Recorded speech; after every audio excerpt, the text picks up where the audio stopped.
Public Improvement Commission, Thursday, October 6th, 2016. Public hearing continued, item number 1, on a joint petition by Northam Park Realty Trust and JMass 2 LLC for the abandonment of any and all rights to travel the public may have had within a portion of Northam Park, private way open to public travel, Dorchester, from a point 60 feet northwest of Dorchester Avenue to its northwesterly terminus at the MBTA Red Line. New business, August 4th, 2016. Public hearing, August 18th, 2016. Public hearing continued, September 1st, 2016. As shown on a plan entitled City of Boston Public Works Department, Engineering Division, Abandonment Plan, Northam Park, a private way open to public travel, Dorchester, one sheet dated August 1st, 2016. Good morning, Mr. Chair, members of the Commission. My name is Kevin Cloutier, and I'm here on behalf of my client, Stephen Connolly from Connolly Construction. The petition is to abandon a private way, Paper Street, which currently runs through a parcel in which my client proposes a 18-unit multifamily dwelling. I'd have to ask this board's consideration for a further continuance. The reason being is the plans are, as I understand, are very close to certification from the BRA. And then once we do receive that certification, we'll push them over to ISD for their full code review. Mr. Moshe had previously raised an issue of whether the abandonment would have any impact on ingress and egress and wanted the fire department to conduct a full review on that matter. So we felt it best to push the plans through the full code review, which fire will obviously be a part of that. And once we complete that process, to come back here. And again, the multiple requests have been just a timing issue. I really hope to have that process complete, and I've talked to Mr. Limming here about the limits of how often we can come back here and request the continuation. But so I'd be asking to come back here with your consideration on October 20th. I hope to have some finality for you by then. Great. Okay. Having said that, I'll entertain a motion to continue public hearing continued, item number 1, until October 20th. I'd like to make a motion to approve the request by Northam Park Realty Trust and JMass 2 LLC for the continuance through until October 20th. Second. All in favor? Aye. So moved. Thank you, Mr. Cloutier. Thank you very much. Yep. Public hearing continued, item number 2, on a petition by Boston Landing LLC for the layout approval of an extension of Life Street, private way open to public travel, Brighton, from Guest Street to a point approximately 270 feet northerly. New business, September 1st, 2016.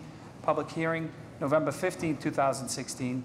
As shown on a plan entitled City of Boston Public Works Department, Engineering Division, Private Street Layout Plan, Life Street, Brighton, one sheet dated August 23rd, 2016. Morning. Good morning. Back to Boston LLC, Pat Conner from Fields Associates, I'm joined by Ray Kaplan. Last time we were here, the major issue was fire access. So since then, we've prepared this plan and decided to Paul Donka, Commissioner Moshe, and members of the development team sat down and discussed it. And Paul called me yesterday and said that he and Commissioner Moshe were comfortable with what was shown. And they didn't see any issues. Do you know if anything on that was followed up in writing, email, or otherwise? Because the last conversation I see here by email was still looking for direction from Paul. Right. I can ask Paul to send an email. He called me on my cell phone. We sent him a formal letter for him to sign. He said normally he doesn't do that. He didn't feel that was necessary. So I understand that. Oh, well, I tried Paul this morning. I couldn't get a hold of him, but if we want to do that contingent on that verification, that's fine. Great. Could we also get a copy of the email to PIC staff? Yeah, if he sends you an email, that's good enough, but we need something in writing. Okay. Any members of the audience have any questions or comments? So I'll entertain a motion contingent upon Mr. McGonigal's point about an email being submitted from the client to us. I'll make a motion to approve the petition by Boston Landing LLC for layout approval of an extension of Life Street in Brighton, as described and read into the record by the chair, and is shown on a plan entitled City of Boston Public Works Department, Engineering Division, a private street layout for Life Street in Brighton, dated August 23rd, 2016. The vote being contingent upon a written approval by email from the Boston Fire Department. Second. All in favor? Aye. So moved. Thank Thank you. Public hearing, item number 1, on a petition by Cleveland Circle Development Associates, LLC, for the making of specific repairs within Cleveland Circle, Brighton, located within the intersection of Chestnut Hill Avenue, Beacon Street, and Sutherland Road, consisting of curb realignment, roadway and sidewalk reconstruction, as well as new and relocated pedestrian ramps, traffic signal infrastructure, streetlights, and landscaping. New business, September 15, 2016, as shown on a plan entitled City of Boston Public Works Department, Engineering Division, Specific Repair Plan, Cleveland Circle, Beacon Street, Chestnut Hill Avenue, Sutherland Road, Brighton, one sheet dated August 31st, 2016. Morning. Morning. Sherry Clancy from National Development, representing Cleveland Circle LLC. Robbie Burgess from Howard Stein Hudson. Rick Latini from Howard Stein Hudson.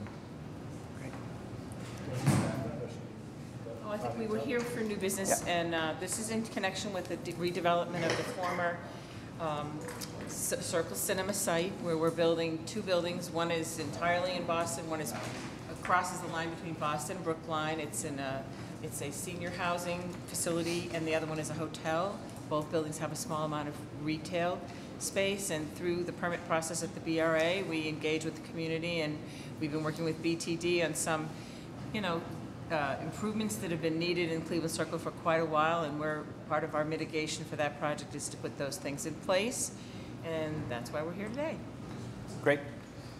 I'll briefly go through the improvements. A lot of it is traffic signal improvements, new pavement marking and whatnot. Some of the new pavement markings include putting bike lanes on the easterly leg of Beacon Street, which don't exist today. They do have them on the westerly leg.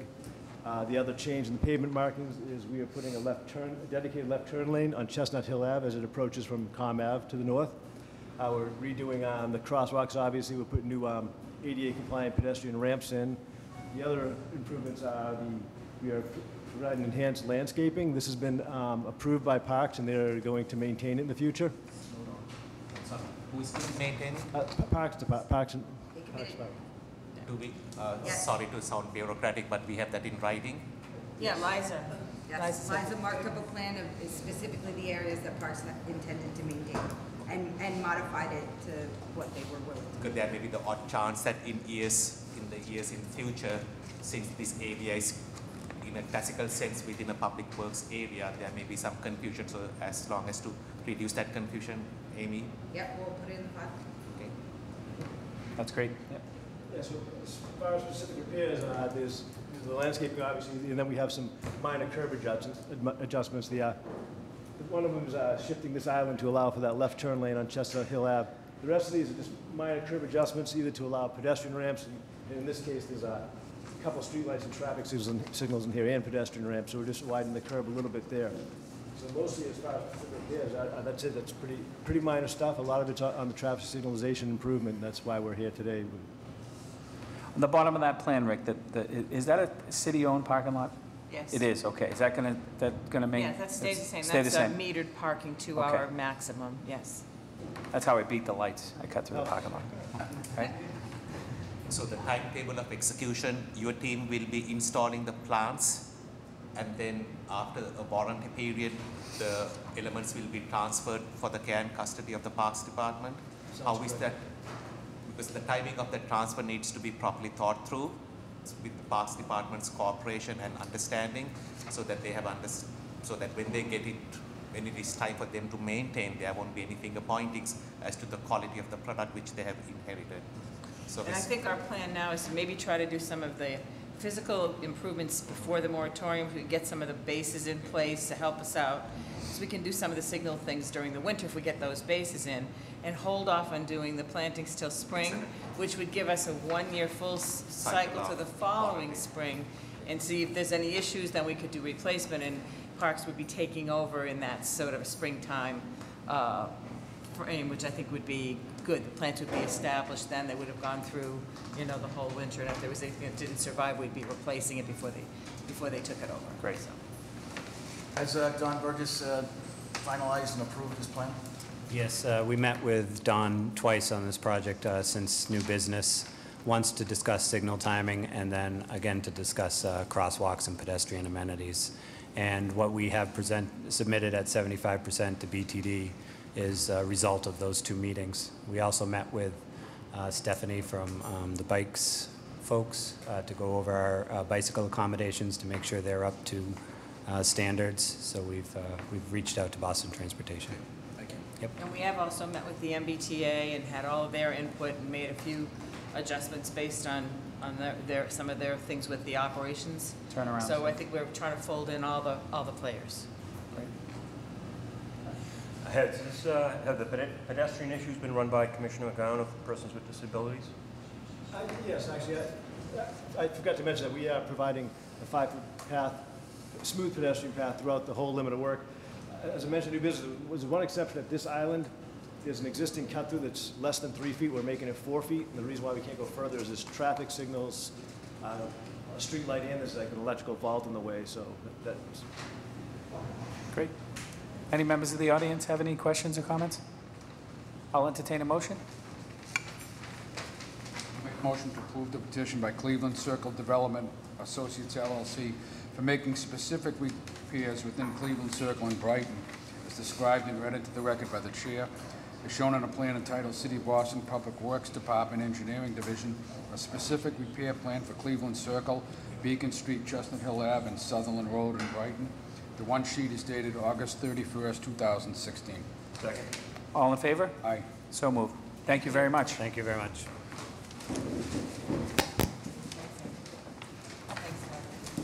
Public hearing item number 2 on a joint petition by Seaport G Title Holder LLC, Seaport F Retail Owner LLC, and the Boston Redevelopment Authority to confirm the discontinuance of any and all rights to travel the public may have had on a portion of Northern Avenue, Public Way, South Boston, located generally between Seaport Boulevard and Harbor Shore Drive.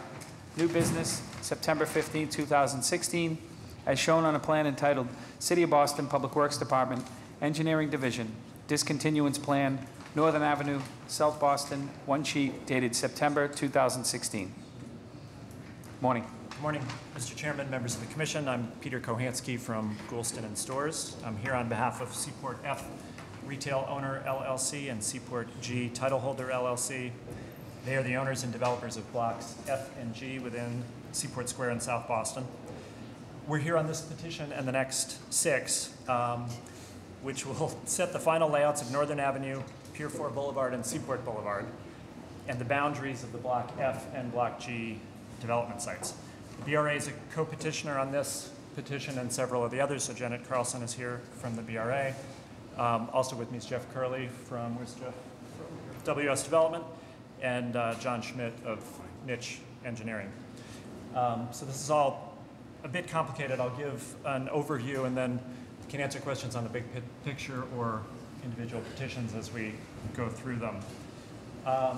So as a reminder, Block F and Block G. Block F is Seaport Square Green, which is much of which is already constructed, with the rest of it to follow. Block G is going to be a development parcel within Seaport Square, and between them, a street called North Harbor Street is planned. As a public street or a private street? Private way open to public travel. So the old layout of Northern Avenue runs through both blocks F and G here. The BRA is conveying those parcels that will square off F and G to the developer. We are asking the Commission to approve a confirmatory discontinuance of the former layout of Northern Avenue. So that's the first petition. We can either, it's up to you, Mr. Chairman, if you want to take a vote on that one now and do each of them as we go, or I can give an overview of all the actions. We can vote as we go, yeah. Haven't we discontinued that about 5 times, Yes, it seems? yes, absolutely. I mean, it seems So every we're month we hoping this is the discontinue. final time? Huh? So we're hoping this is the final time? Do we keep making mistakes, or is it? No, we just keep discontinuing pieces of it and not the actual entirety of the roadway. It was discontinued in 2002, I think, but subject to the existing road, and this is the final time. I got you. Yeah, so we promise. So there's a tiny technicality because once this board takes action to discontinue that street, which is today, it doesn't look as if it is there, the city has not accepted the new streets which you have built in all its glory, meaning the city, the transportation department, there's a process which the Public Improvement Commission has to accept those streets. Yep. Do you have a timeline as to when you will finish construction of the said new alignment of the angled Northern Avenue? You want to talk, Jeff? So one of the other actions is for, I do. One of the other actions is for the widening of Northern Avenue along that piece. Most of the street, as I understand it, is constructed and squared off, but Jeff can speak to the, whether it's complete. The balance of the Northern Ave straightening and the extension of Pier 4 Boulevard is underway currently. Depending on which leg of that, it's a cost share between WS Development and adjacent developers there, including Fallon's Fan Pier Development. They are underway this fall. Their expectation is to finish up the end of this year, by the end of the construction season this year, is my understanding.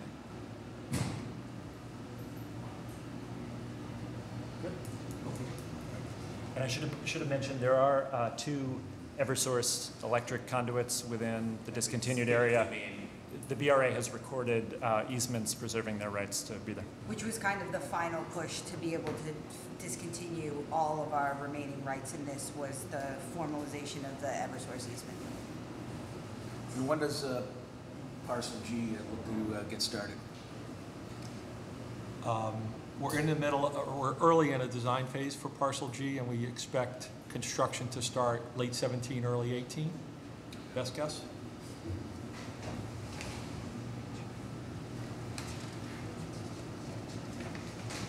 Okay, any members of the audience have any questions or comments? I'll entertain a motion for item 2. Public make a motion to approve the joint petition by Seaport G Title Holder LLC, Seaport F Retail Owner LLC, and the Boston Redevelopment Authority to confirm the discontinuance of any and all rights to travel the public way may have had on a portion of Northern Avenue Public Way, South Boston, located generally on Seaport Boulevard at Harbor Shore Drive.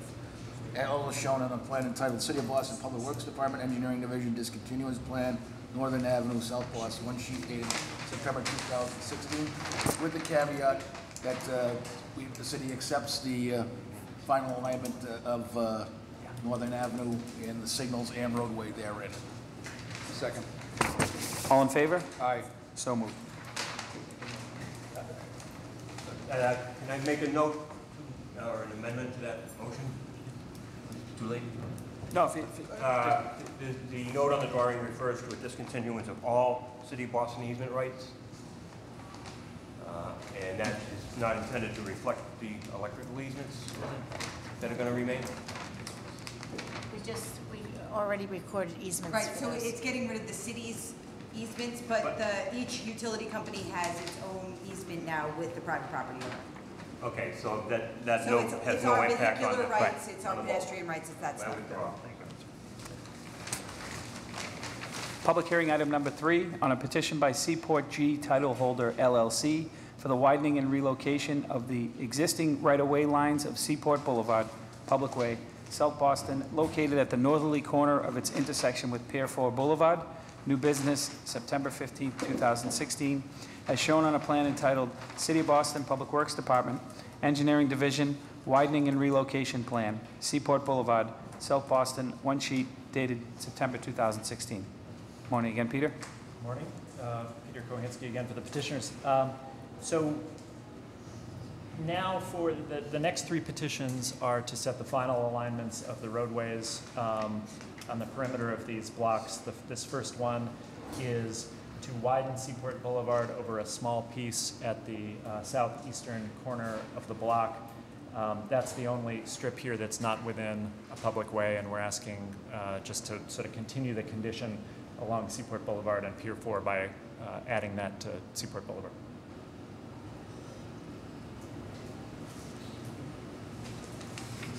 Okay.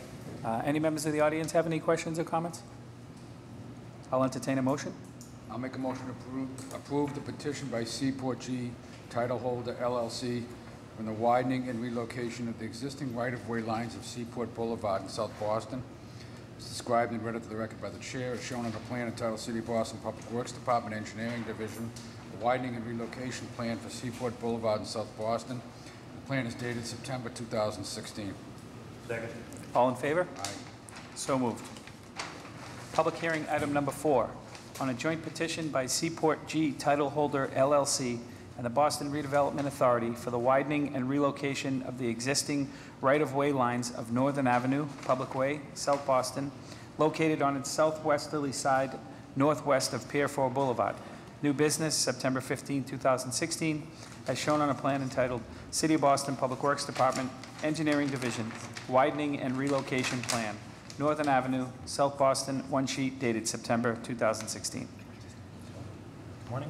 Peter Kohansky for the petitioners. The next action is Northern Avenue, the widening. The final design of Northern Avenue was designed to include a 10-foot strip that is within the parcel owned by the BRA that is to become part of the development parcel. John, was that 10-foot? This will, But, I mean, does it continue through the Northern Avenue corridor? it does not, this does. So can you, Yes, I'll explain. This allows for a future turning lane at the intersection, so you have a dedicated right and left turn lane, as well as allowing for the bike lanes and parking. Takes existing right-of-way that's 74 feet wide, makes it 84 feet wide to include all those uses. This is at our request.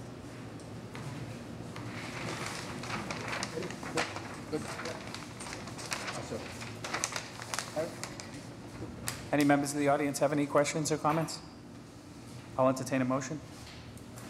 Make a motion to approve the joint petition of Seaport G Title Holder LLC and the Boston Redevelopment Authority for the widening and relocation of the existing right-of-way lines on Northern Ave, as shown on the plan entitled City of Boston Public Works Department, Engineering Division, Widening and Relocation Plan, Northern Ave, South Boston, one sheet dated September 2016. Second. All in favor? Aye. So moved. Public hearing item number 5, on a joint petition by Seaport G Title Holder LLC and the Boston Redevelopment Authority for the acceptance of a pedestrian easement adjacent to Seaport Boulevard, South Boston, located on its northeasterly side, generally northwest of Pier 4 Boulevard. New business, September 15, 2016, as shown on a plan entitled City of Boston Public Works Department, Engineering Division, Pedestrian Easement Plan, Seaport Boulevard, South Boston, one sheet dated September 2016. Good morning.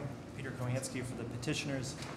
Moving to the southern side of the site, there is an old easement in favor of the BRA in place for the construction of Seaport Boulevard that's wider than the proposed sidewalk. The BRA is going to release that easement, and we're asking that the commission approve in its place a pedestrian easement for what will be the final condition of the sidewalk.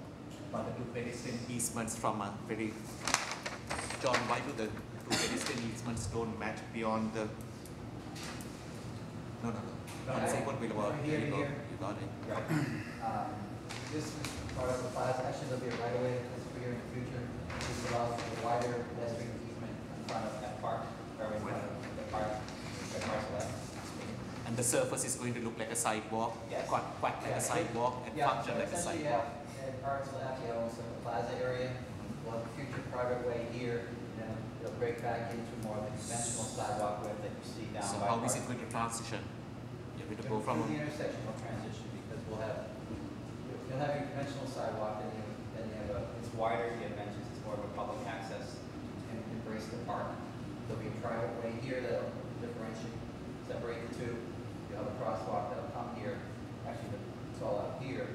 Crosswalk comes out here. This width allows us to meet complete street guidelines with pedestrian access, pavers, the works. So, once it's completed, you won't visually see a difference. But on paper, so it will be seamless. seamless.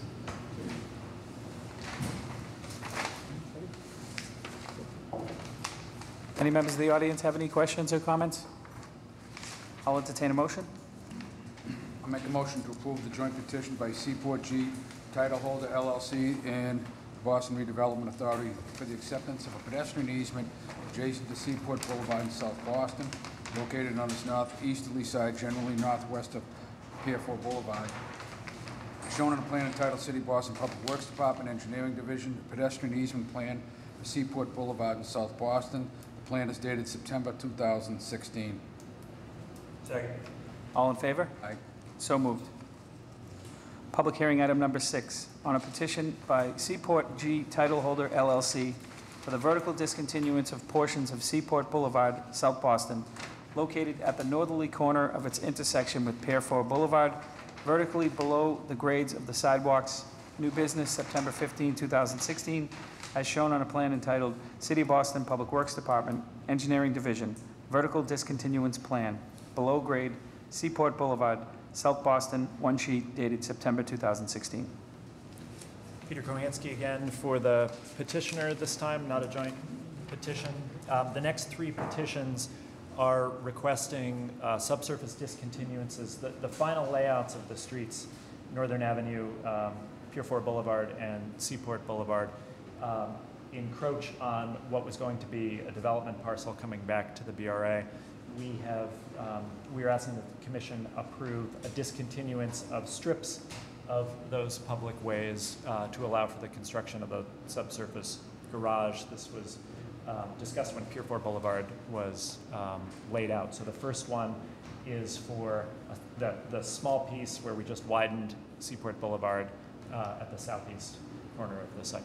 Peter, but it looks like, John, correct me, that the subsurface easement that is being subsurface discontinuance takes the full width of the sidewalk on Pier 4 Boulevard. Is that correct? Yes, the intention is to bring it out to the curb line. Right, so this way that whole sidewalk, in terms of us using that sidewalk, Yeah, so we covered this. This is essentially us moving their building, but their garage has stayed the same place. So the garage is in the middle of what was going to be their development parcel. We've moved the road, so we've slid the building. The garage is essentially staying in the same spot. We've just run all new utilities in Pier 4 Boulevard, so we don't anticipate a ton of new future utilities because this is a new connection where we're putting everything in, and we have the opposite sidewalk with nothing in it. it's the opposite. It's safe. Right.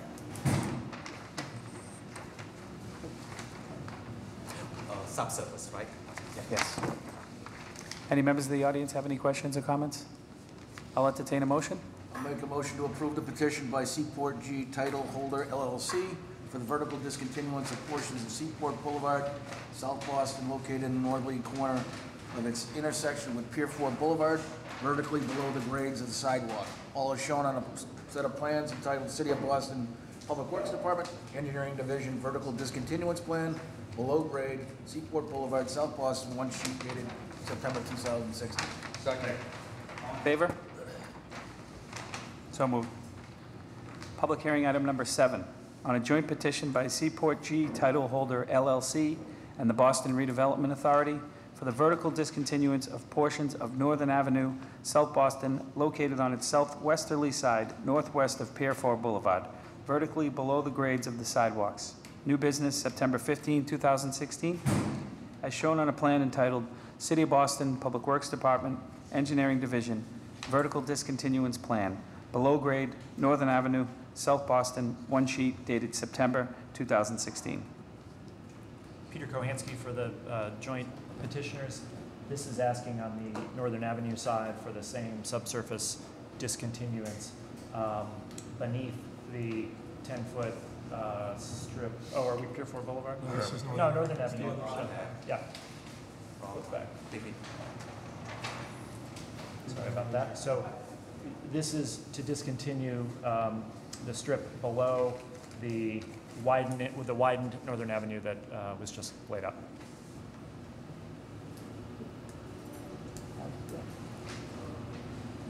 John, G.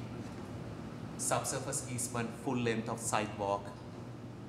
What is the grade difference between the sidewalk surface? It's 4 feet or greater. 4 feet. So if the street light pole bases are at what height? If we ever want to rechange, Their foundations are about 3 feet deep, so it'll be 3 feet seems like a foot clearance. So completely a different question. At the intersection of Seaport Boulevard and Pier 4 Boulevard, the wonderful building that's going to come up, is there going to be any type of marquee advertising, any of that at that corner? In terms of attachment to the building or? Attached to the building with unknown at this point. An entrance sign feature, something like?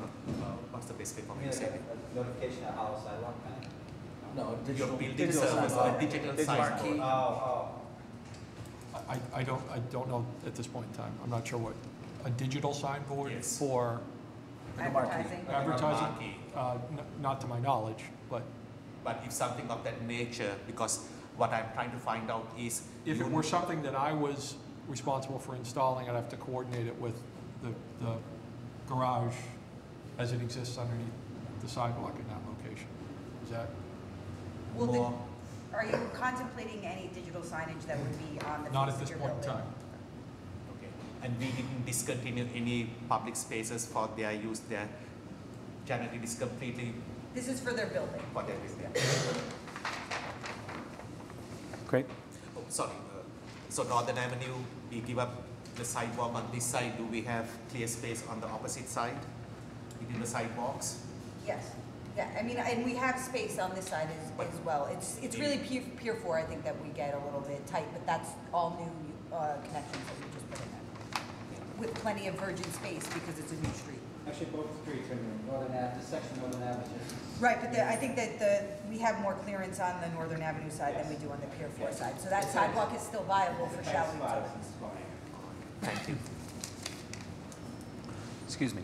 Any members of the audience have any questions or comments? I'll entertain a motion. I'll make a motion to approve the joint petition by Seaport G, title holder LLC, and the Boston Redevelopment Authority with vertical discontinuances in portions of Northern Avenue in South Boston, described and read into the record by the chair, shown on a plan entitled City of Boston Public Works Department, Engineering Division, a vertical discontinuance plan for below grade on Northern Avenue. The single sheet is dated September 2016. Second. All in favor? Aye. So moved. Public hearing item number 8, on a joint petition by Seaport G Title Holder LLC and the Boston Redevelopment Authority for the vertical discontinuance of portions of Pier 4 Boulevard, South Boston, located on its northwesterly side between Seaport Boulevard and Northern Avenue, vertically below the grades of the sidewalks. New business, September 15, 2016, as shown on a plan entitled City of Boston Public Works Department, Engineering Division, Vertical Discontinuance Plan, below grade, Pier 4 Boulevard, South Boston, one sheet dated September 2016. Morning, Peter Kohansky for the petitioners. One final time. This is asking for the same subsurface discontinuance condition along Pier 4 Boulevard, continuing basically the strip that we started with at the southeast corner. Would you consider Pier 4 Boulevard as one of the more prominent north-south roadways that lead to the waterfront? We do, yes. Okay. So this segment of Pier 4 Boulevard is public, and beyond Northern Avenue, It's a what different happens? developer. It's private, right? Private and a different developer. I'm still a little bit concerned about the amount of space you are taking on the sidewalks, because we don't know exactly what the future might be in terms of creating a view corridor and how Seaport Boulevard might function. But on the opposite side, so on that side, John, the sidewalks are free and clear. I don't know what's, I'm not familiar with On that. on the Pier 4 side, The opposite side, yes. Amy. And as is the street through the middle of this, because there was no street here before. But if we are going to program the activation on the sidewalks by any type of vertical devices, whatever that might be, we are going to be handicapped by the fact that we have just 4 feet left to support any type of foundation systems. Correct. And your roof will be right at the top. They're also maintaining all of these sidewalks in the master Seaport In the outline. masters. As long as you will work with us to make this area the best as it can be or as it needs to be, which is in our collective interest. I would ask of you guys the same thing. We have Awesome. every intention of. Good, thank you. I would just add that WS Development, has a long history in retail development. That's what they do. The pedestrian environment and the ground level is critical to them, so they would absolutely work with you to make it the best it can be. Need to labor the point, but Peter, nice segue because you are creating a daytime excitement. Some of the buildings look a little bit, however the buildings look. So we are trying to create a nighttime excitement also. It could be through a variety of means, including lighting the buildings and a host of other things, so that the area becomes active 24 hours during the nighttime also. So hopefully we can work together to achieve those common goals so that the view corridors come alive and the excitement is there that is to be sustained. I'm thrilled to hear you Are say we all it. on the same? We completely agree. We completely agree. Thank you. Any members of the audience have any questions or comments? I'll entertain a motion. I'll make a motion to approve the joint petition by Seaport G Title Holder LLC and the Boston Redevelopment Authority for the vertical discontinuance of portions of Pier 4 Boulevard as described and read into the record by the chair, shown on a plan entitled City of Boston Public Works Department, Engineering Division, vertical discontinuance plan below grade for Pier 4 Boulevard in South Boston. The one sheet is dated September 2016. Second. All in favor? Aye. So moved. Thank you. Thank you very much.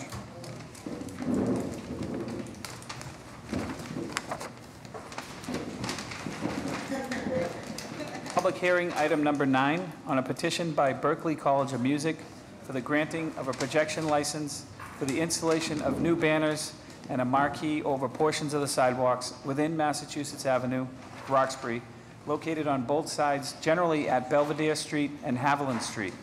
New business, September 15, 2016, as shown on a plan entitled City of Boston Public Works Department, Engineering Division, License Plan, 136-150 Massachusetts Avenue, 153-171 Massachusetts Avenue, Roxbury, one sheet dated August 2016. Morning, Mr. Whitney. Morning, Mr. Chairman, members of the Commission. I'm Bill Whitney, Vice President for Real Estate of Berklee College of Music. With me is John Schmidt of Niche Engineering. Probably needs no introduction. As you know, Berklee occupies several buildings in the Back Bay and in the West Fens, East Fens rather, and when we were putting together our institutional master plan, the BRA encouraged us to develop a program to improve wayfinding and to better mark the identity of the campus. One way we'd like to do that is to restore a marquee that formerly was on what is now the Berklee Performance Center, formerly was the Fenway Theater, and so we have come up with a design that would basically update the old Fenway marquee with a marquee that says Berklee on it. It would project over the sidewalk. I believe there's about 18.5 feet clearance from the surface of the sidewalk. In addition, we have had banners that are kind of generic images of musicians playing on the 150 Massachusetts Avenue building, and we'd like to put those back and also erect similar banners on 3 buildings across the street that the college owns from our new building at 160 Massachusetts Avenue. Those are the buildings at 155, 161, and 171 Massachusetts Avenue. The marquee has no flashing lights. That's correct. Internally illuminated, so there will be no neon and no disturbance of the campus. Great. I love it. Yeah. Mr. Whitney, we also recognize that you have a world-class institution, and we appreciate the fact that you are drawing specific attention to its grandeur by efforts of this nature, and it's a very appropriate step. So thank you. Looks a lot better these days. Yeah, it's coming along. Right. Thank you. Yeah. Thank you. Bill, the question I have is this is just new signage on an existing canopy? Correct. Everything else seems to be okay. Great. Any members of the audience have any questions or comments? I'll entertain a motion. Make a motion to approve the petition by Berklee College of Music for the granting of a projection license for the installation of new banners and marquees over portions of the sidewalks within Massachusetts Avenue, as read into the record by the chair, and all is shown on a plan entitled City of Boston Public Works Department, Engineering Division, License Plan 136, 150 Massachusetts Avenue, 153, 171 Massachusetts Avenue, Roxbury, one sheet dated August 2016. Second. All in favor? Aye. So moved. Thank you, Thank gentlemen. Public hearing item number 10 on a joint petition by SRI 10 Center Plaza LLC and the Boston Redevelopment Authority for the making of specific repairs within the following public ways in Boston proper, consisting of curb realignment and sidewalk reconstruction, as well as new and relocated pedestrian ramps, specialty pavement, and storm drain infrastructure. New business, September 15, 2016, Cambridge Street, on its southwesterly side between Somerset Street and Court Street / Tremont Street. Tremont Street, on its westerly side from Court Street to Cambridge Street to a point approximately 250 feet southerly, as shown on a set of plans entitled City of Boston Public Works Department, Engineering Division, Specific Repairs Plan, Cambridge Street, 1, 2, and 3 Center Plaza, Central Boston, 3 sheets dated August 2016. Morning. Good morning, John Schmidt, Niche Engineering, on behalf of SRI 10 Center Plaza LLC. We wish to continue this for 2 weeks. We are still working through some of the legal issues surrounding this application. John, couple of points, and I apologize for not catching this previously. This segment of Cambridge Street on our street book, is it called Scully Square, or did we make that change for it to be Cambridge Street? Just look into it, because I remember in years back we had that little issue legally whether this segment is called Scully Square or Cambridge Street. Okay, we just want to make sure the paperwork is correct. Second, who is going to undertake this work? Who, which agency, which entity, and what is the timeline for it? Because the MBTA is finishing up their work, it will be like really a mess if we are... My client will be undertaking the work, and a majority of the work falls under the canopy in the plaza area.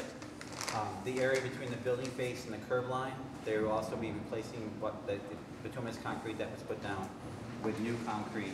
And those bump outs as well, they'll be putting in a different concrete section material as well. So the MBTA is leaving that sidewalk as bituminous so that these guys can come in and do their waterproofing so we're not jackhammering out. Yeah, they have to remove that to do some waterproofing along the building. Because while you are working on that area, where will the pedestrian go? I mean, this is a headache Eddie is going to have.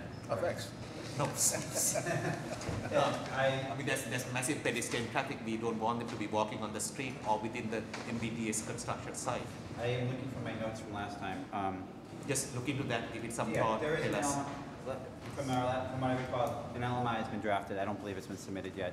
This exterior work won't happen, I don't imagine happen this construction season, because it's getting so late, and I do know they're still working through some other things. Will this work entail the removal of the meters to do the sidewalks? I don't believe so. We could probably work around them. Because they're just removing, follow up on that? we're just removing the top 4 inches and putting it in the material. Okay, having said that, I'll entertain a motion to continue public hearing item number 10, 2 weeks till October 20th, 2016. So moved. All in favor? Aye. Thank you.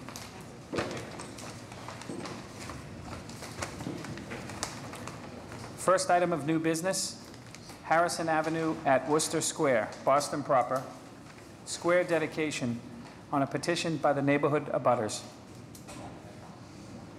Sure, yeah. Or you can sit at the table. Yeah.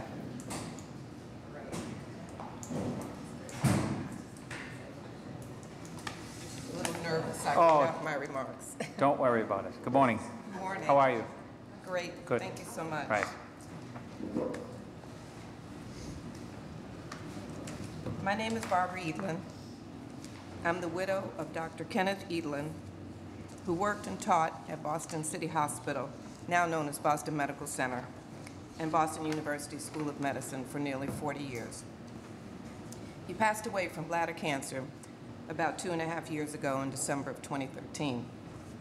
I'm here to present and ask for your approval of a petition for a square dedication in the South End at Harrison Avenue and Worcester Square in honor of my husband.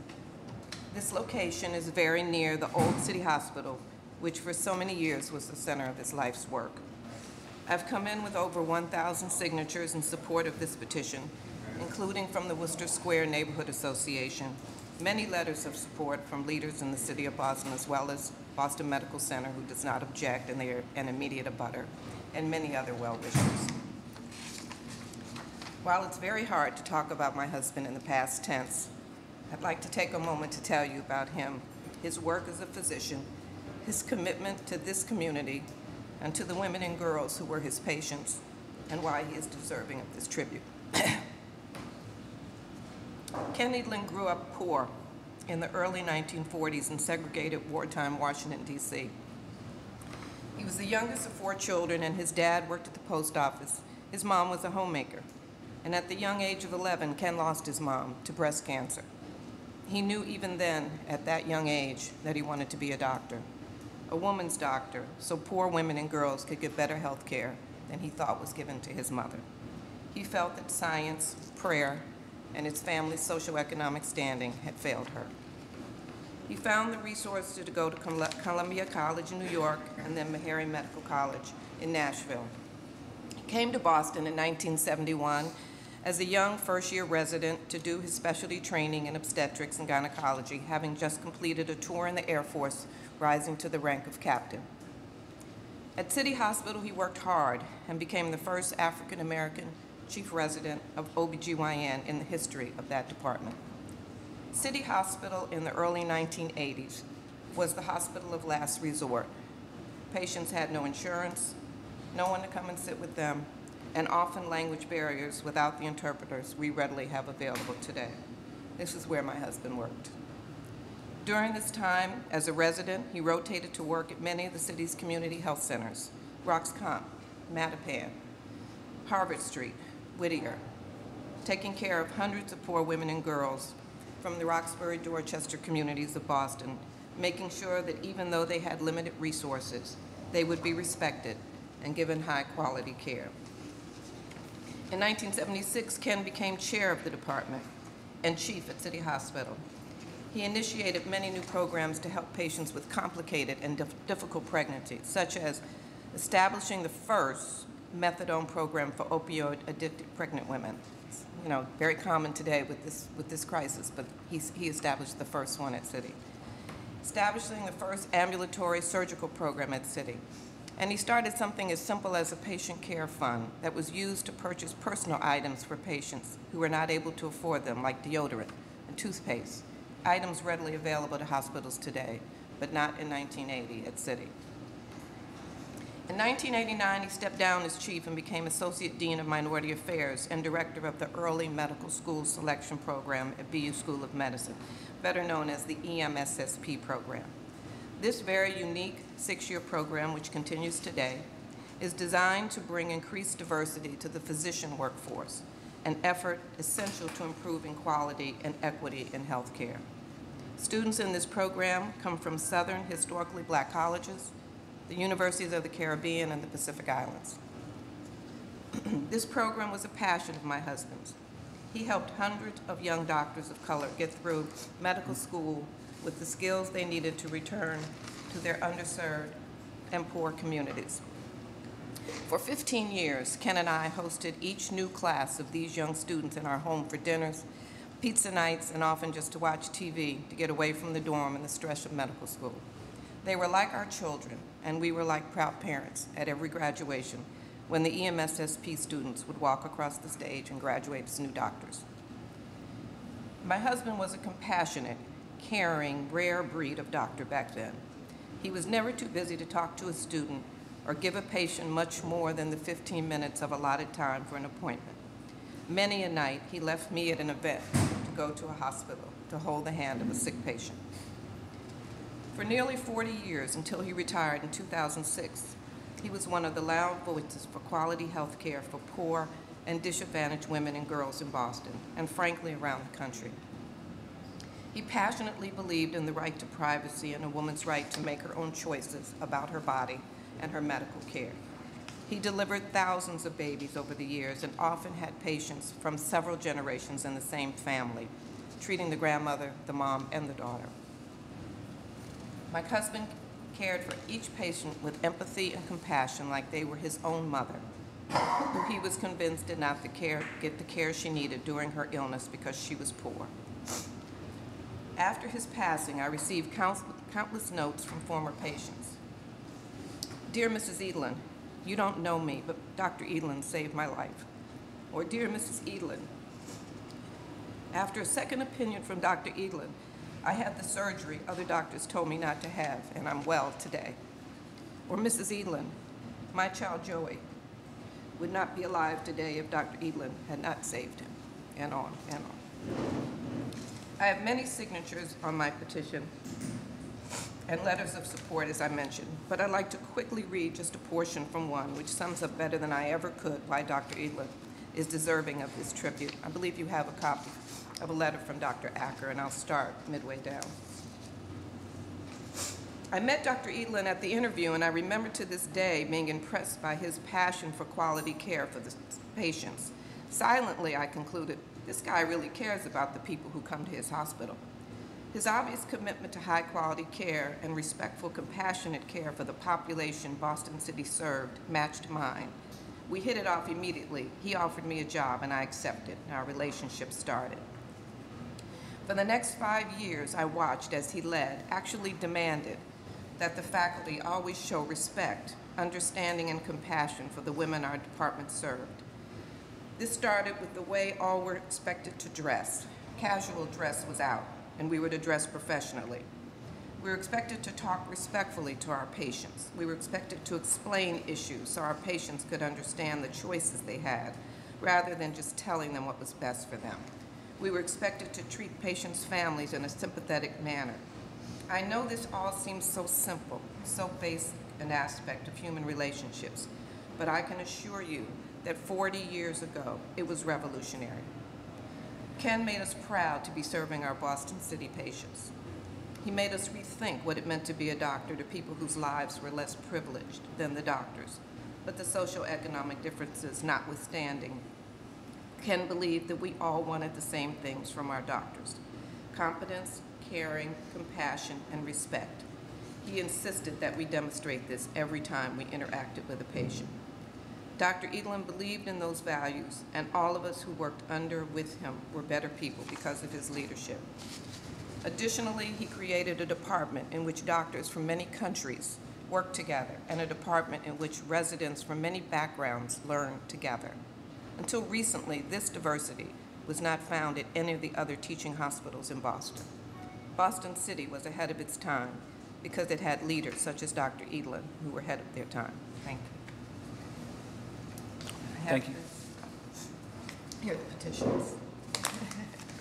Hi, good morning, Commissioner, members of the Commission. My name is Jessica Taubner. I'm Chief of Staff for Boston City Councilor Ayanna Presley.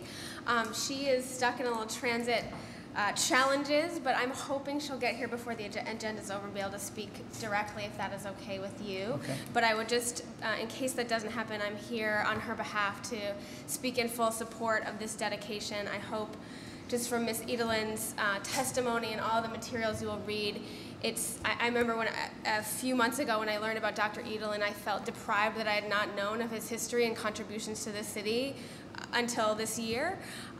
He's just, been a champion for women and girls and the disenfranchised and people of color long before we really talked about it all the time. And I think I speak for Councilor Presley when we say these are our local heroes, and what a fitting way to honor him with a sign in the area where he served so many people. So, and also just to add that Mrs. Edelin has done a tremendous job getting both local abutting support, letters of support and signatures, as well as people to speak to his contributions to this city. So I hope you will take those into consideration.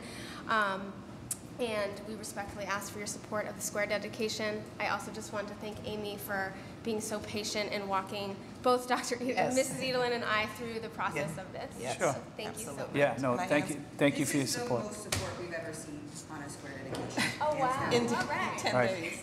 Yes, in 10 days. Wow, that's impressive. Thank you very much for your powerful testimony. It was nice to learn about your husband and everything that he did for the women and girls of Boston. Thank you so much. Are there any questions or any? No, I just asked that I'm sure with all the work you've done, you've probably reached out to Chief Smith's office at Neighborhood Services. Yes. I'm sure they're in full support. I usually mention that when we come to a square dedication, but. Yep, they were helpful in Right. Yeah, Sam Chambers and Chief Smith, they do a great job with this stuff. Yeah, Sam's been on Great. In several meetings with us. Right. And we have the mayor's support, and we have Secretary of Homeland Security, who happens to be Dr. Eland's nephew. He would have liked to have been at the dedication if it were to happen soon. So he sends well wishes from Washington, D.C. Great. And I'm just very thankful to have this time to speak with you this morning. That was very excellent. It was very, very moving. And now I know the council may be tied up today, but just as process and procedure, we'll meet 2 weeks for a public hearing. Maybe at that time, the council could give testimony then on behalf of this effort. If she gets here before the end of the agenda, can she come up, or is that not appropriate? We'll probably close this and move on to the next 3 items we have, but most certainly welcome 2 weeks from today when we hold the public hearing. But thank you again for your testimony. Thank you so Excuse me, much. Ms. Eaton? Yes. So in about 2 weeks, in 2 weeks, the commission, once the commission takes action, at what point would you like this dedication plan? We're just trying to work the logistics We're talking about sign requirements, dimensions. They're working it out with BTD right now, and she's going to have her own sign fabricated, and we're figuring out the dimensions of that stuff, and it'll probably go up in the spring. Also, is there a date specific which you would like the sign to go up, or do you have any thoughts on that matter? Where exactly? No. When it might go up? We're actually We're working with the looking at mayor's May. office on Yeah. that. So you're working that part? Yeah. Great. With Yeah. through Sam Chambers. That's what yeah. I was sort of. Yes, thank Yes, you. yes. We had hoped that it could be sooner, but I think with the, with the weather changing and everything is happening in the next 2 weeks, I think people will be kind of busy. Right, yes. Everybody's going to be busy. There may be other distractions. Exactly. Yes, spring. Spring. That's okay. Well, thank you again. We'll see you in 2 weeks for a public hearing on October 20th. Thank you so much. Thank you so Yeah, much. thank you. Thank you. Thank you.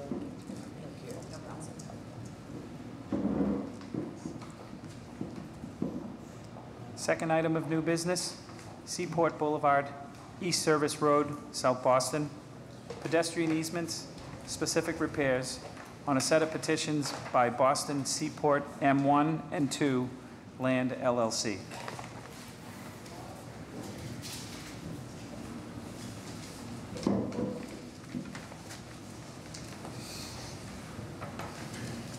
Morning. Good morning, Commissioners.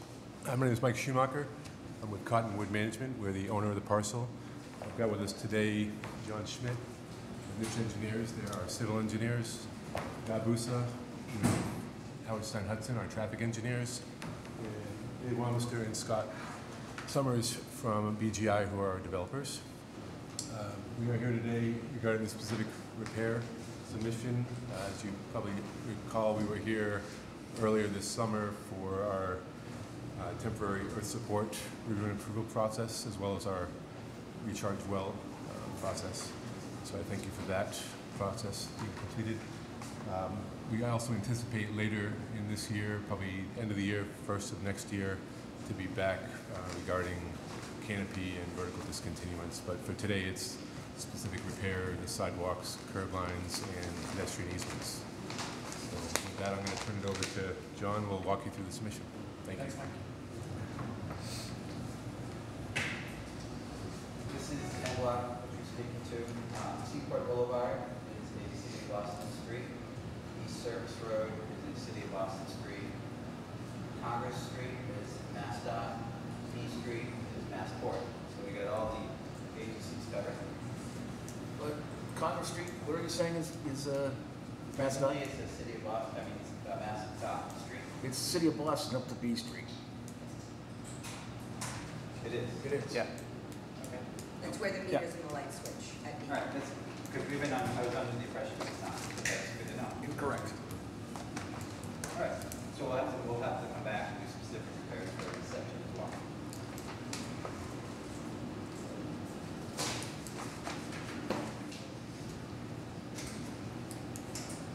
So essentially, what we're proposing here is continuing the fabric of Seaport Boulevard sidewalks with the materials, the pervious pavers, the concrete walks, street lights, street trees, just continuing the message that we have designed and permitted today for the earlier blocks. working through BTD on the TAPA.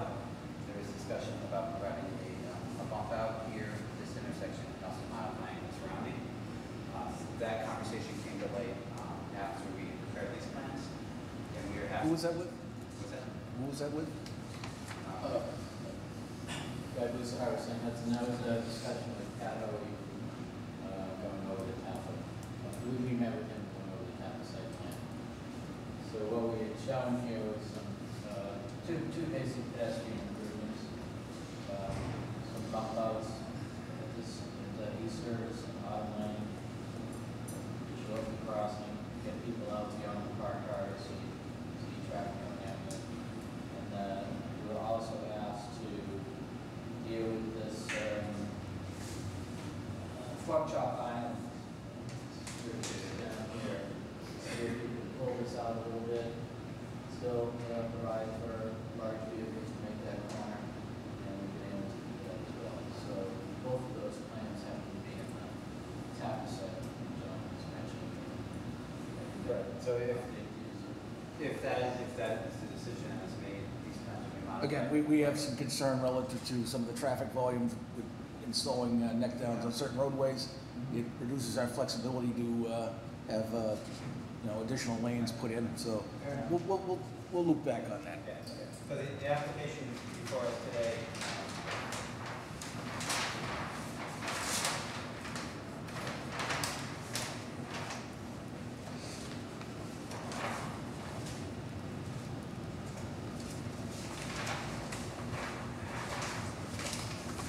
Service road shows essentially maintaining the curb line that's there now with the sidewalk improvements that are on Seaport Square after that.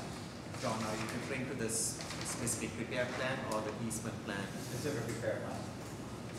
Now, we tweaked the easements too. The property line essentially comes out to the paver line.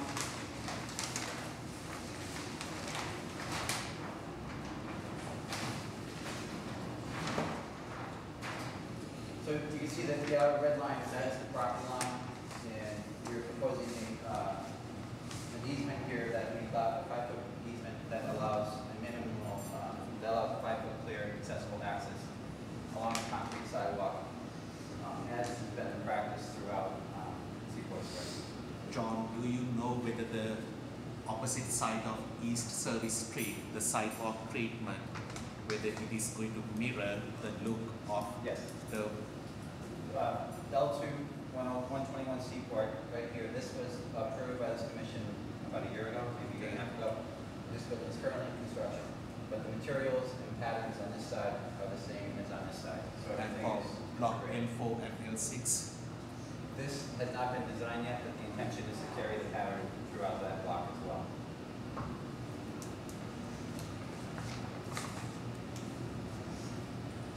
On Seaport Boulevard, sorry, John.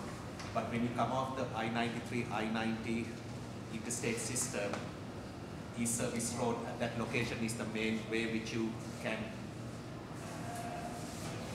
call out the ramps. I believe I think this is the exit here to B Street.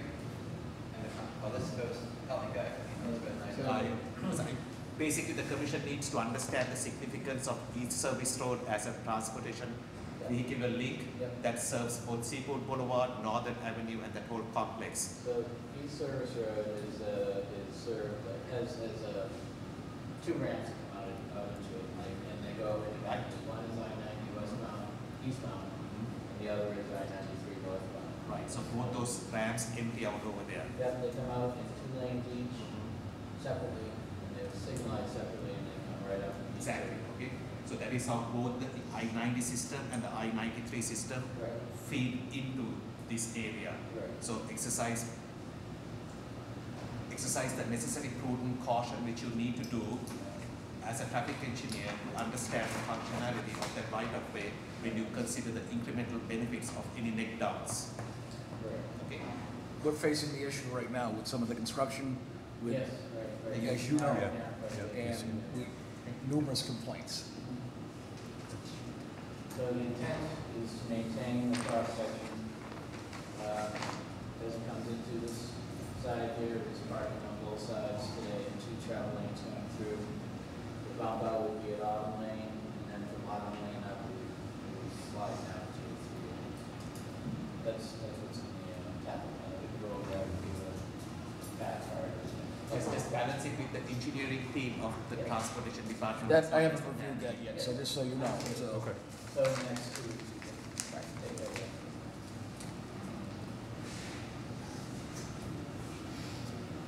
So on East Service Road, proposing pedestrian easement that allows 5-foot clearance on the sidewalk. The plan for Seaport Boulevard, easement plan for Seaport Boulevard is a little unusual in the way the lot is configured. The property line now comes out with this jagged exercise here and then back in. In order to provide the 5-foot clearance, accessible access, we need a pedestrian easement here. There's been some discussion about possibly changing the right-of-way layout and widening, relocating Seaport Boulevard to provide a straight and more conventional sideline. And our intent is when we come back to do the vertical discontinuances later this year or early next year, at that time we would do the discontinuance associated with this as part of that process. This one, John, show you anyhow. So this is, we're just faced with an irregular property line here, so we're first cleaning it up with a pedestrian easement with the hopes of eventually getting straight right-of-way lines. Just not through this action until we understand what the vertical requirements are gonna be for the building. So this is gonna clean up the problem for right now, and then we hope to have a better, more permanent solution with the next actions. So you are giving, are they giving us a pedestrian easement? Yes. Is convoluted? Yes, because that's their land that hooks into our sidewalk, so they're giving it back to us so that what you walk on looks, feels, and acts like a sidewalk. What about the subsurface? Will they maintain the subsurface rights underneath that pedestrian easement? Yep. So A then. pedestrian easement is only for the surface. In No, the but future, we might widen the roadway, So but you we will need to widen it understand. really so that we have subsurface rights? Right, we need to understand what subsurface and air rights they're gonna need so that we can set the line appropriately. Because right now, one of the jobs, AD brings it all the way to the curb external. Yep. And if we don't have any rights underneath, we won't be able to put up a static, Yep, a we're street just light over kind of there. waiting to figure out where the back of sidewalk's gonna be before we widen the roadway. So, sir, if you could be mindful of our need, so that when you are deciding the building, so you're not extending the building footprint all the way, Understood. including your subsurface needs. Understood. And again, on this, you're showing neck downs. What's the purpose here? This, On a main arterial? this reflects what we've done at the other intersections along Seaport I'm asking a Boulevard. question. On the main arterial, that both locations are signalized, so you don't have to basically shorten the crossing because it's a signal. Why are we proposing neck downs? Because that's what the master plan indicates, and that's what we've done at the other intersections. Yeah, the problem is that we stamped this out before previous blocks, so this would be the one that's not conforming because approved. But what I'm saying is that this is where we would gain a lane because of the entrance access to B Street. Okay. Okay? Are you asking us to remove the neck? Yes, I am. Thank you. John, Mr. Busa, if you would be ever so kind to step up to the microphone. Yeah. Guy, what's needed here is as much as whatever is in the master plan, there needs to be a dose of reality folded into the plans that are being submitted. It's always awkward when we have to make these points. Right. That intersection is a key intersection which feeds traffic in and out of that area. You understand the current challenges that are there from a transportation perspective. We're not So, diminishing any capacity of it. I'm sorry. We're not diminishing any capacity of it. Oh, yes, you will if you put the neck downs over there. No, we're maintaining the same number of travel lanes, the same The like. same, volumes increase, what we're seeing right now, we have that challenge. If the neck downs work, that parking lane could potentially become a travel lane during the peak During hours. peak hours. And when you put the neck down, you take that flexibility away from the transportation department. This particular neck down is in place today. It's gonna be rebuilt, right? And it matches the one across. It's gonna be rebuilt, right? That's what you're proposing. So what we're telling you We want that flexibility from a traffic management perspective to enable us to have that tool in our back pocket. Especially at a location where you do have a stoplight, where there will be a protected pedestrian crosswalk. And we're talking about entrance to the regional transportation system at B Street. Right? So, like, take a step backwards and understand how the regional transportation network works and the criticality of some of those key intersections. I do know it's never been modeled in that. It's always been modeled with. I think it might be helpful. And look what we're doing right now, Guy. We're going through a whole transportation review because traffic isn't moving in the area right now. Correct? Correct, but the real problem with traffic in this area is traffic on the main line, traffic on I-93 north and I-93 south. Traffic within the seaport, this kind of capacity, 2 lanes and on every street in every direction, works fairly well. It's once you get on the main line system, it's a problem. That's what that's an issue. We're working on that also, but certainly we don't want to tie our hands in the Seaport District. I mean, your client depends, and his tenants are going to depend upon that system working properly. Because if you take that logic, Mr. Busak, we might as well turn the whole street into a one lane in each direction, assuming that I-90 and I-93 is blocked completely. Okay? But this has never been a direction we've been asked to. You're hearing it now. I think it might be helpful to look at the whole Seaport Boulevard corridor, see what has been approved, where the bump outs are, which have been constructed and which haven't been constructed to date, and then BTD can say where we're going to go from here. His company right now has already been charged with trying to do some analysis with the Seaport District and will make improvements on traffic, signal timing, and traffic in the Seaport area. So I'm sure you're very familiar with the area. Correct? Yep. Duly noted. 2 weeks, guys? I mean, we are not trying to minimize it. It's a serious issue, sir. You, as much as you are trying to activate that space, if everyone gets stuck getting out of Dodge, that's going to be a bit of an awkward point for all of us. You might, you know, you're going to get the call, and Mike, you're going to be calling me. So. No, I understand that. It's, I think, again, we've heard it for the first time today, so we'll take it, understand it.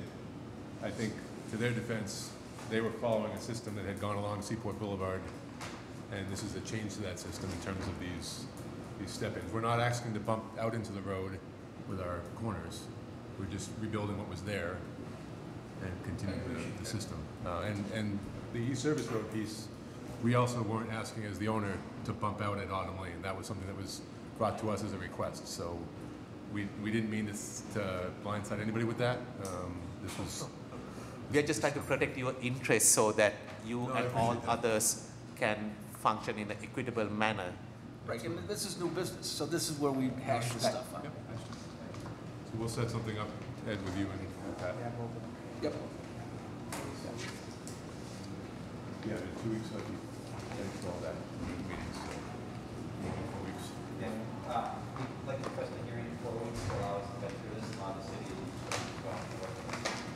Okay, November 3rd works? Yeah.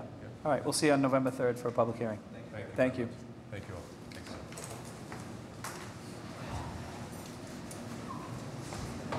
Third item of new business, Meridian Street, West Eagle Street, East Boston, grants of location, amended grant of location on a set of joint petitions by Crown Castle NG East LLC and Verizon New England Incorporated. Good morning, Commissioner Dennehy. Good morning, members of the commission. My name is Kosta Jovanovic. I'm the Government Relations Manager for Crown Castle. With me is Rich Shepard, Project Manager, and Kathleen Sarnacchiaro, Government Relations Specialist. We're here this morning to introduce, as new business, one additional node as part of our network expansion in the Boston area. This node is located in East Boston. But before we get into that, I'd like to update you on the progress of the entire project. As you may recall, the last tally that we had of city-owned poles was 188, and this has increased to 190. not because of new plans, but because of reclassification of 2 poles that we previously believed were in Department of Transportation jurisdiction, flipped over, and we found out now that they're City of Boston. So we're talking with Mr. Yetman to get his approval before we bring those here to you for action. It's not Congress Street, up to B Street, is it? No, it's Atlantic Avenue is one, and I can't recall the other, but it's part of the central artery mix-up. So the 188 is 190. Yeah. 190. Great. So by count, then, this would be number 185.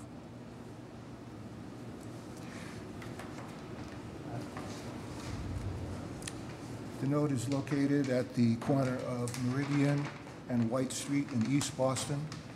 It is one of the Eversource takeover poles, a concrete hex-sided pole that we intend to replace with a new metal pole. And our fiber optic connection is going to take a combination of aerial fiber, new conduit, and leased conduit in order to reach this pole.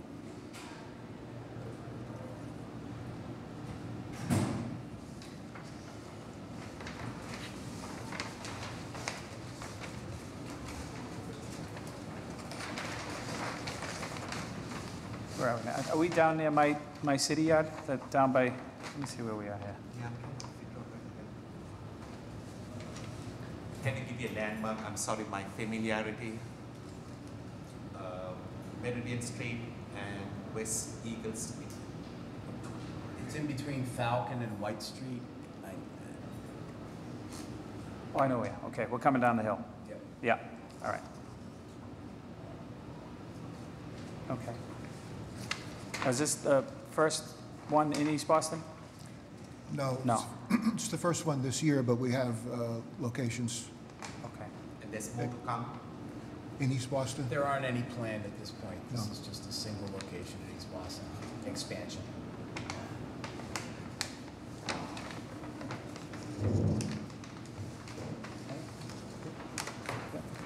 Two weeks be enough time? That'd be fine. We will see you on October 20th for a public hearing. Thank you very much. And thank you for your responsiveness with my emails. Not a problem. Fourth item of new business, Summer Street, Boston proper, grant a location on a joint petition by 186 Communications LLC and Verizon. Morning. My name is Jay Dunn from Wade Gunn on behalf of 186 Communications. We had originally petitioned just on behalf of 186, and Verizon has decided to join in the trench, that section between their 2 manholes. So basically, we're asking for approximately 400 feet of conduit, 300 feet, 2 Verizon manholes, which Verizon will join in. Excuse me, sir, if you don't mind, for me, at least this is the first time I'm hearing about 186 Communications LLC. Right. Have they come before us in the future? I mean, in the past? Are you registered as this with our cable office yet? So you are registered, but is this the first time you are coming in front of us? We came on Congress Street probably a year and a half ago for a trench on Congress Street. And your core service, just for my edification purposes, are you in the business of? Duct fiber and lit services. Okay. And is this part of a localized plan, or is this part of a larger plan? If you can enlighten us as to whether we are going to see you in bits and pieces, or is this to serve a localized, manage a localized situation? This specific one is to feed a customer at 600 Atlantic Ave, Okay. and to provide diversity between those 2 Verizon manholes.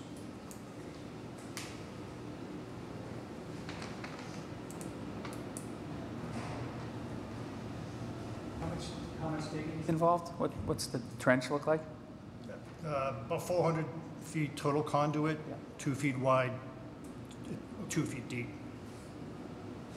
Something that you're looking to do this construction season? Yes. Okay, before the moratorium? Yes. Yeah. So you're basically going to cut up Summer Street. Yes. And with Amy, we had no shadow.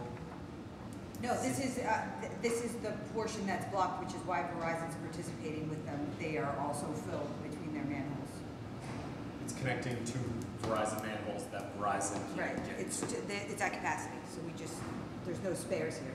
I think what Commissioner Shea Singh's asking is there a spare, in someone else's conduits? Exactly. There is not. Yeah, no, that's There's why no shadow? Yeah, Nothing? no, that's why we have multiple participants here, because the person who has the primary connection is joining the build because they're filled, and that's who they would have gone to rent this. Amy, in the very near future, meaning within the next 12 months or so, Summer Street between the bridge and the convention center will be rebuilt. So that's going to get a brand new roadway surface, which Yep. is not to get cut or touched for Which is 10 why years. we're trying to get this in. Okay. So if this goes now before this moratorium, it'll be our future construction. But they're on the other side of the bridge. Hopefully, they will not need to connect beyond the bridge, because you are right now between the bridge and our Dewey Square. Okay?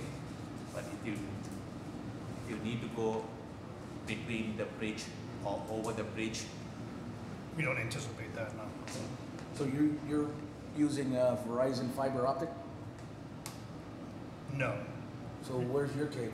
It's in so we're utilizing the lease conduit, Verizon lease conduit in that area, Yep. but placing our own fiber. And you have approval on the fiber placement Yes. through here? That's what they're asking for. But this is just for a dig. Where do you originate from and where do you terminate? They have conduit up to either manhole that this dig is connecting. Yeah, but I'm talking about his fiber optic. Well, we've got a footprint in the Seaport area. I can provide that map, if you'd like. do you need to amend Verizon's grant of location to occupy any Verizon ducts? Correct. That's what. Yeah, exactly. And also, does Verizon have approval to have fiber optic in these ducts now from the Twisted Pair? As we did with the N-Star, when they were going from Twisted Pair into fiber optics, they had to come in and petition for that use. Because right now, basically, they have a use for Twisted Pair, not for fiber optic. It's telephone twisted pair versus telecommunications of internet type services. That's the subtlety. Yeah, I'm not sure. I'll have to check into that. It's been a question. Yeah, so this is, I think, Verizon installing new fiber optic as part of their fiber service. And this is just in conjunction with them. These guys will be separated. But yeah, that's a different can of worms. Tom, do you think we could look into that?